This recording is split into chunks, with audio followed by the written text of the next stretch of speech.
Hello, welcome to Nonprofit Marketing, and this is Dr. Flight. And in this video presentation, we're going to spend a little bit of time thinking about why nonprofit marketing. We're going to step back into the past for a little while, talk a little bit about its origin, the definition of nonprofit marketing, and just quite simply why nonprofit marketing is appropriate. In fact, why would we even be talking about marketing in a nonprofit context? Okay, so if you have any questions, reach out to me. Look forward to talking to you. Thanks. Okay, as we begin this little clip here, we want to spend some time thinking about what nonprofit services provide, and maybe more specifically, why we need nonprofit organizations. And so there's actually a couple different theories on why nonprofit organizations exist. Primarily, though, the idea here is that there are certain elements that are needed in society that the social institutions that we have are unable to provide. So the government, for instance, or large businesses or whatnot, these institutions generally have trouble filling certain gaps, and those gaps that are there that need to be filled are often filled by nonprofits. So nonprofits then fill gaps, and they advocate for causes, and they're champions for causes and for people and for folks who need somebody to stand up for them. So there's generally three popular theories that you should think about and remember regarding why nonprofits exist. One would be the public goods theory. So in the public goods theory, the government provides services up to an expectation of the voting public or of the general public. However, nonprofits look to serve the public above and beyond what the government provides. So in other words, the government provides a certain level of service to causes and to disenfranchised people and so forth. And not-for-profits go above and beyond this level of public good that's provided by the government. Another form of theory here, another second theory, is the contract failure theory. So the second idea here is called the contract failure theory. And this is the notion that there are public entities that are non-governmental that could help. However, we don't trust that they're going to do it. So a good example of this are businesses, for instance, that operate in the private sector. However, the idea is a business is going to operate to serve its owners and for a profit motivation as opposed to any other type of motivation. So they simply can't be trusted to serve the public objectively. In other words, they're going to first serve themselves and then second serve the public, which may not be the best thing for a cause. All right, the third theory here, after this, then the third theory is the subsidy theory. And so this may be a theory that we're familiar with, that might be common to us. The subsidy theory is such that the government will purposefully not provide a lot of support for maybe a cause or an issue or some other social need, with the idea that they know that not-for-profits will pick up the slack, and they will actually create incentives for the nonprofits to pick up the slack. So they'll offer tax incentives, they'll offer maybe grants and some funding, and they'll offer nonprofits some benefits for doing a job that they either don't want to do or they can't do.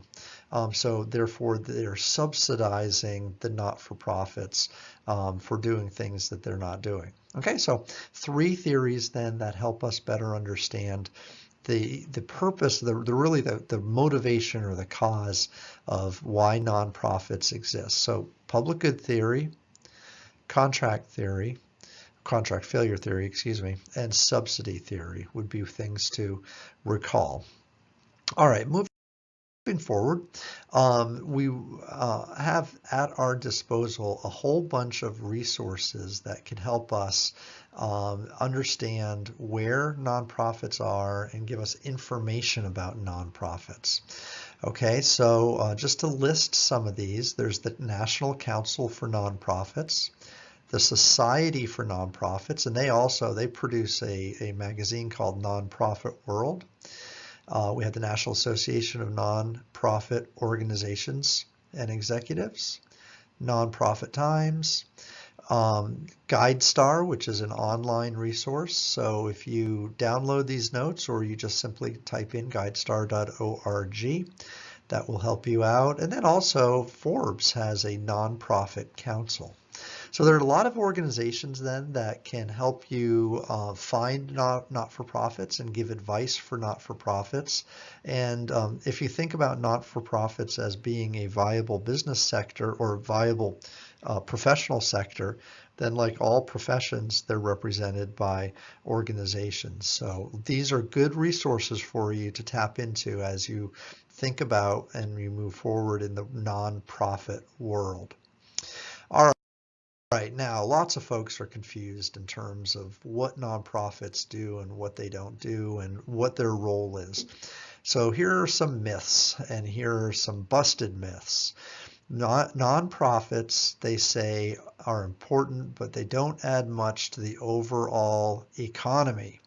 That is simply not true. Nonprofits account for over 10% of the private sector employment and over 11 million different jobs here in the United States. So they clearly play a strong role in our overall economy. Another myth is that nonprofits are only run by social extremists or only do-gooders and people who care more about how they feel than actually getting results. Again, generally speaking, not true. Volunteering is something that many, many, many Americans do. As many as 25% of Americans from all different backgrounds participate in volunteer activities. That's just something that is common. Another myth, nonprofits are not worried about good management practices, and this is not true. Many of the top nonprofit CEOs are responsible for huge organizations. Some not-for-profits are enormously large, multi-million, multi-billion dollar budgets, and you simply can't run an organization like that if you're not using good management practices. So any good organization has to be run well, and so that would debunk that myth for sure. The last one we're going to list here is that businesses don't have to worry about social needs because nonprofits do. So here's the idea. If the nonprofit is doing all the work, why should businesses get involved? And the reality is businesses today are very much expected to participate and have some form of corporate social responsibility, or CSR. And social needs, meeting social needs, working with non-for-profits and so forth, very much fall under the category of corporate social responsibility. So, yep, sure, these are all myths. These are all things we want to not think about and understand that nonprofits provide a very valid social role in the business world as well as our cultural world as well. Okay, so why should you study nonprofit marketing? More importantly, why should anybody study nonprofit marketing? Three reasons. Number one, very often there's a strong intersect between business, government, and nonprofits. So in other words, nonprofits are relying on businesses, businesses are relying on nonprofits, the government relies on both. So if you're going to interact heavily with nonprofits, you should know something about it, and you should know how they work and they operate. So certainly that lends itself to this notion that we should get to know how nonprofits work, especially from a marketing perspective. Number two, marketing is an extremely effective tool. It's a tool for building awareness and for motivating behavior. So that's a big thing to remember. What does marketing do? It builds awareness and it motivates behavior. So if we're effective in doing that for businesses, why shouldn't we also use those tools to effectively build awareness and motivate behavior for nonprofits? We should. There's no reason why we shouldn't. So number three, many nonprofits affect change using a nonprofit seeking motivation. So in other words, nonprofits have a different value proposition that they're giving the public. You're not giving the public a product or some self-serving service or something along those lines. The motivation for a nonprofit and its participants and volunteers is very different than from a for-profit, kind of environment. So there are lots of lessons that can be learned for profit-focused organizations as well as not-for-profits as well. So in other words, like if you're a profit-focused CEO, if you understand how nonprofits work, then you'll better understand what it's like to deal with scarce resources, dealing with volunteers, selling ideas instead of selling products, and so forth. So the for-profit business manager can actually learn a lot from nonprofits because of the diversity and the distinctive difference in how nonprofits have to behave because of the structure in which they exist. Okay, so yeah, sure, lots of reasons we should study not-for-profits. How did we get here? All right, so this is where the history lesson starts to come in. What we're thinking about is how we got to the point where nonprofits started to use marketing techniques. We know that marketing techniques have been around for a long time, and so the Journal of Retailing was actually the very first marketing-based journal to come out in academics, and that was like in the 1910s or 1915 or so, somewhere around there. So marketing and the idea of business and using advertising and all this stuff has been around for a long time. But basically in 1969, there was sort of a crescendo or an ebb of knowledge that focused on using marketing and business acumen for nonprofits. So Philip Kotler and Sidney Levy in the Journal of Marketing wrote a bunch of articles and basically defined and talked about marketing in this way. Marketing is a pervasive societal activity that goes considerably beyond the selling of toothpaste, soap, and steel. Political contests remind us that candidates are marketed as well as soaps. Student recruitment in colleges remind us that higher education is marketed. And fundraising reminds us that causes are marketed as well. So the start of this integration of the marketing concept within not-for-profits kind of got its genesis or start way back in 1969. Moving forward through the 1970s, there were more applications of this idea as they integrated into things like museums and concert halls, healthcare, education, religion. Universities never really marketed much. They just sort of operated and they had students arrive. Today, they're heavily marketed. That doesn't make it a bad thing. It just makes it a reality. Right? 1980s, the development of nonprofit magazines, specific journals focused on not-for-profit management and marketing began. So it began to be more of a department and focus and field of study. 1983 was the first time a corporation integrated into their marketing plan a designed program to focus on a social cause. So in 1983, the American Express had an offer where a penny for every American Express transaction was donated to a not-for-profit, basically, and it was donated specifically to help restore the Statue of Liberty, so a renovation of the Statue of Liberty.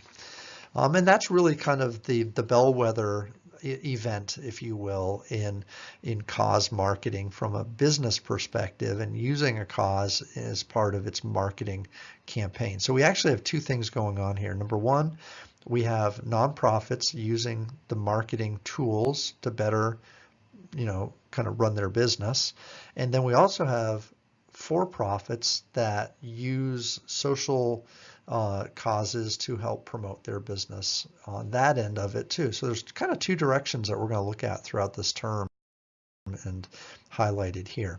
So now moving forward, we have lots of things that are happening. There's this rapid expansion of nonprofits, or something that we can think of as cause-focused campaigns.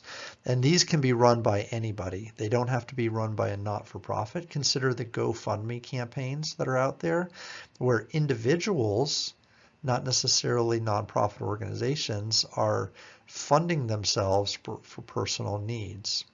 Right? So that's something that's fairly unique. Domestic nonprofits now also have an international reach. So the expansion of social cause marketing to individuals, and kind of the dispersion of the technique is a big deal. The global reach of not-for-profits is something that's a big deal. International governments, the non-government organizations overseas, the domestic, like local organizations going into multiple international markets. Those are all big things that are happening now. And then finally, this idea that for-profit organizations should act as members of society like a citizen would, and asking whether a for-profit should help solve societal or cultural problems. So again, what is the role of a for-profit organization today, and should they be involved in interjecting themselves into nonprofit, kind of arenas? That's a big question, and more we're focused on, yes, they should, but the question maybe is how, and how do they do this without without jeopardizing their for-profit motives, things like that. Okay, so that's what we're dealing with here in this short discussion. We wanted to just introduce the nonprofit world. We wanted to debunk some nonprofit myths, which we did. Remember that nonprofit world, we had 3 different theories that suggested how and why nonprofits exist. We had the public goods theory, which says that the government provides services up to a point, but then after that, not-for-profits take over. We have the contract failure theory, which suggests that businesses cannot be trusted as institutions to carry out nonprofit, activities, because they're profit motivated. So nonprofits have to do what businesses otherwise wouldn't do. And then we have third, the subsidy theory, which suggests that the government's willing to provide nonprofit subsidies to do things that they are not willing to do. So they'll purposely not provide services because they know that the nonprofit organizations will do it if they're given enough incentive.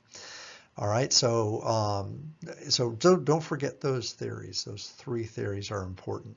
We have nonprofit myths, as I mentioned. We have a short little talk about why to study nonprofits, and then we took a little stroll down the history lane. 1969 was the kickoff, kind of the bellwether year of when we started talking about cause-related marketing and social marketing as a field. It generated interest through the 70s, being integrated into a number of not-for-profit organizations like museums and symphonies and schools, education, things like that.